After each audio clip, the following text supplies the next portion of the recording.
What's up, guys? Back at it with more Kaiju number 8. Today we got chapter 62 and it was absolutely awesome. Iharu gets to turn around this little funk that he's been in lately, which is good because I was not feeling it. Granted, I don't think Iharu was really feeling it either. Well, okay, now he was definitely feeling it, personally. You know what I'm saying. He wasn't feeling the vibe from being in a funk. So, he gets to turn it around at the end of the chapter. We'll get there. First, we gotta focus on Reno a little bit more and figure out why he's acting exactly the way he is. So, picking up back where we left off, Reno was sitting on the side of the wall, Spider-Man style, and he decides to sprint on said wall, once again, Spider-Man style. That was kind of funny. He's literally just straight sideways on the wall, just going for it. Either way, the Honju decides to transform as well. That's right, Reno isn't the only one that wants more power, the Kaiju does too. So, we got two beefy boys, all beefed up, ready to go. The Honju ends up launching a huge beam straight at Reno. But Reno's thinking about the fact that if he was stronger back then, Kafka wouldn't have gotten hurt. Iharu wouldn't have gotten hurt. He needs more power. He has to do this. Because remember, he has an ultimatum here. If he can't get this done, if he can't prove himself within 10 minutes, the captain's like, no, it's no go. So he does have to do this if he wants this strength. But there's a little bit more to it than that.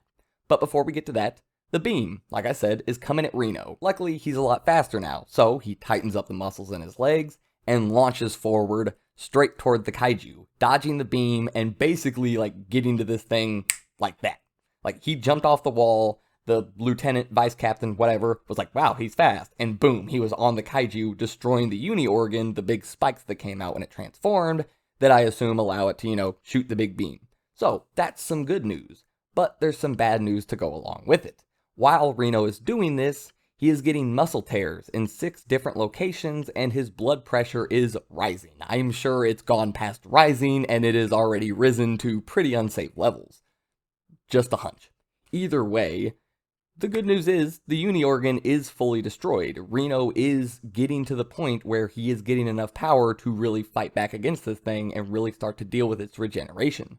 But he is not going to hold up, just like one of the scientists says. So he asked the captain, is number 6 making Reno do this? The captain says, no, what you're seeing right now, this is all Reno. Now, with the way the captain describes it, and I'll read it here in a second, but with the way he says it, it sounds as if the suit was kind of a catalyst for this reaction, for this string of events. But after the suit kind of got things going, Reno's nervous system and mind and everything kind of took over from there and took the train off the tracks to get to where we are now. But either way, we'll get to it now. The captain literally says, with users of numbers weapons, syncing with the massive energy in cells of a Kaiju triggers stimulation in their brains that causes an abnormal spike in their neurotransmitter levels, as well as their transmission rate. As a result, their basic human nature and desires bubble to the surface.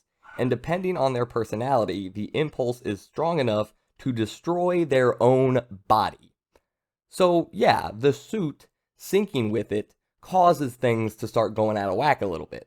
Now, after that happens, the personality of the person, Reno's specific personality and mindset right now, are taking over and just going into overdrive to the point where he cannot stop it. He is a prisoner inside of his own body right now, as it gets torn to shreds. And what's happening with Reno right now is actually a really good parallel to what happened to Kafka in his battle against Isao Shinomiya. For different reasons, obviously, Kafka has an actual Kaiju inside of him. He's not just trying to adapt and wear and sync with the suit made from a Kaiju. So a little bit different, but Kafka was held captive in his own body as it tore itself to shreds. Remember, everything that number 9 was doing in that fight was hurting Kafka. When he was twisting his body in a 720-degree motion just to punch Isao in the face, just to untwist it back, that was destroying Kafka's body. This is doing the exact same thing to Reno. It's destroying his body, but he can't do anything to stop it. Now, with this being said, the scientist even brings it up. This didn't happen in training, so why is this happening now? Captain Ogata explains that this is a battlefield that was training. They're two completely different things. Training does not put your body and your mind in the same state that a battlefield will. It's just not going to happen. So that can bring out very unexpected things.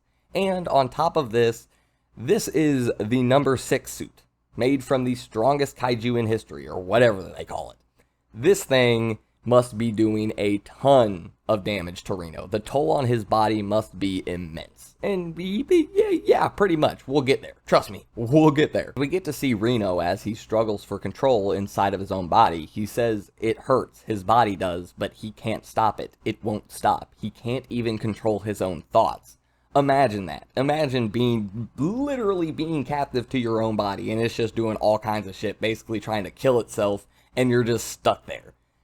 Terrible. Absolutely awful. To make it even worse, he can still hear the people outside telling him, hey, Reno, this is no good. If this keeps up, I can't authorize you to use the suit. All of this stuff, like, they're telling him from the outside, so he's getting it on both ends. I mean, on a massive level. I'm sure part of what's causing Reno to do this, part of what's putting his mind in such a state, is also that ultimatum of you have to get it done now or you won't get it done at all. Like, that cannot be helping. So having him in this position and reiterating that stuff cannot be making it better. I'm just saying, maybe we should shut up and say some encouraging things right now. Maybe try to help the kid. Don't be like, hey, I know your body's killing itself right now and you're kind of just stuck there and it sucks, but yeah, you're failing your test, by the way, so you might want to do something different and turn it around, kid. Help him turn it around. Something. Jesus, God. Never mind, throw him to the wolves, whatever, either way, yeah. So Reno, stuck inside of his own body, I mean, he's sitting there crying. It hurts so bad. I would be crying. We would all be crying in that situation. I'm just saying. You probably couldn't even help it. Anyway, so Reno on the outside and not Reno on the inside puts up a huge 50-meter radius circle, maybe this is both Renos, either way, to try and stop anybody from interfering, stop anybody from getting to him to help. He's trying to do it himself, and the captain can notice this, and he mentions that his sense of responsibility is absolutely insane. So Reno's body is still trying to tear itself apart, still trying to fight against this kaiju. He's managing to freeze, like, 35% of its body? A lot of firepower. A lot of ice power. So yeah, Reno's doing a good job in that sense, but his body's getting worse and worse. He's starting to get bone fractures. He now has, like, 16 muscle tears instead of, like, 6. Whatever the number was. His body is just breaking down rapidly. And he tries to push off, he tries to move, and his leg just snaps. Just gives way. And he looks like a rabid dog on the outside. On the inside, he looks like a helpless puppy. I'm not even talking crap. Like I said, I'd probably cry too. You probably would too. Either way, yeah, this rabid dog just keeps trying to move, keeps trying to go until its leg just snaps and it gives out and it falls over looking back, like mad at its own leg. He looks like he is mad at his own leg for snapping, like, you piece of shit. Seriously, his mind has fully taken over and gone off the rails. Off the deep end. Nuts. Either way, yeah, while all this is going down, Captain Ogata's just like, yeah, we gotta call it quits. Toko, get in there, you help Reno, all neutralize, this is no good. We gotta call it. While this is going on, we cut back to Reno, and he's just defeated. I mean, I don't know how else to say it. He is sitting there inside his own body that is falling apart. He can't do anything. He can't control his own thoughts. He's hearing everybody else talk about how he's failing. I mean, just defeat is the most apt description I can give Reno right now. Depression as well. Probably depression as well. And all of a sudden, you start hearing somebody come over the radio saying, wait. And nobody's really responding. Reno's still stuck in this state. People on the outside are still kind of doing their own thing. Until Ihuru busts through saying, wait, Captain, please just give us a minute. Please give him a minute. Us. He's a great guy. Seriously, he's straight-laced. He always thinks about others. He always works as hard as he can. Please, I promise he will get it done. Real quick, because I love this scene from Ihuru, but real quick, I have to pop into a parallel universe where this chapter goes differently at the end. I'm just saying, thinking of the possibility of Ihuru busting through the ice at the end. I know I'm kind of skipping, but busting through the ice at the end after saying all this stuff and then seeing Reno there and being like, oh God, your leg. Oh, hey, Captain. Yeah, you know what I said about giving us a minute?